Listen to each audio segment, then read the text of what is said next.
வணக்கம். இந்த வீடியோவில் நம்ம பார்க்க போகிறது Riso CV சீரீஸில் எப்படி ப்ரெஷர் ரோலரை கைட்டி க்ளீன் பண்ணுறதுன்றதை பார்க்கலாம்.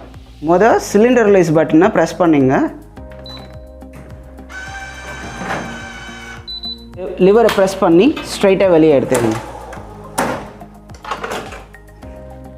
ட்ரம் எடுத்து வெளியே வச்சதுக்கப்புறம் இங்கே நம்ம பார்க்கறது தான் ப்ரெஷர் ரோலர். ஸோ இதை எப்படி கைட்டிட்டு க்ளீன் பண்ணி ஃபிட் பண்ணுறதுன்றதை தான் நம்ம இந்த வீடியோவில் பார்க்க போகிறோம். ஸ்க்ரூ ட்ரைவர் எடுத்துக்கங்க. எடுத்துக்கிட்டு நம்ம இங்கே பார்க்கலாம், இங்கே ஒரு ரவுண்ட் ஹோல்ஸ் இருக்குது.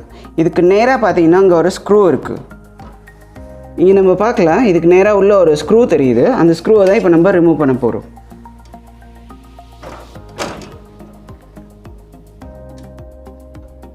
ஸ்க்ரூ ரிமூவ் பண்ணிவிட்டு அதுக்கு அடுத்து இந்த ப்ரெஷர் ரோலரை நம்ம அப்படியே மேலே லிஃப்ட் பண்ணி எடுத்துக்கலாம். ப்ரெஷர் ரோலரை க்ளீன் பண்ணிவிட்டு நம்ம திருப்பி உள்ளே ஃபிட் பண்ணலாம். ஸ்காட்ச் ப்ரைட்டில் சோப்பு தடவி கூட நம்ம இதை க்ளீன் பண்ணிக்கலாம்.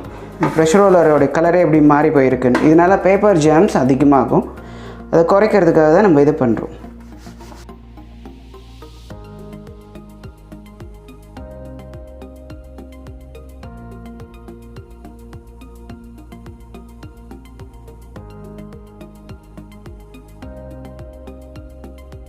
நம்ம பார்க்கலாம், ப்ரெஷர் ரோலோடைய கலரே வந்து சேஞ்ச் ஆகிடுச்சு ஃபுல்லாக.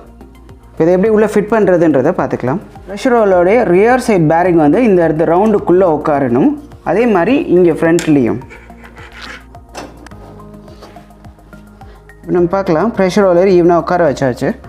நம்ம முன்னே கட்டின இந்த ஸ்க்ரூவை இப்போ நம்ம திருப்பி ஃபிட் பண்ணிடலாம். இங்கே ஸ்க்ரூ தெரியுது, அந்த இடத்துல போடணும். கீழே விழாமல் பார்த்துங்க. மோஸ்ட்லி ஸ்க்ரூ ட்ரைவர் மேக்னெட்டிக் எட்ஜாக இருக்கிறது நல்லது.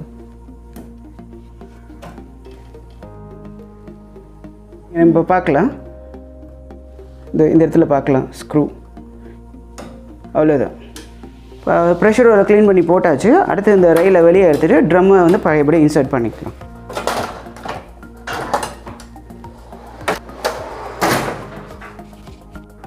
நன்றி.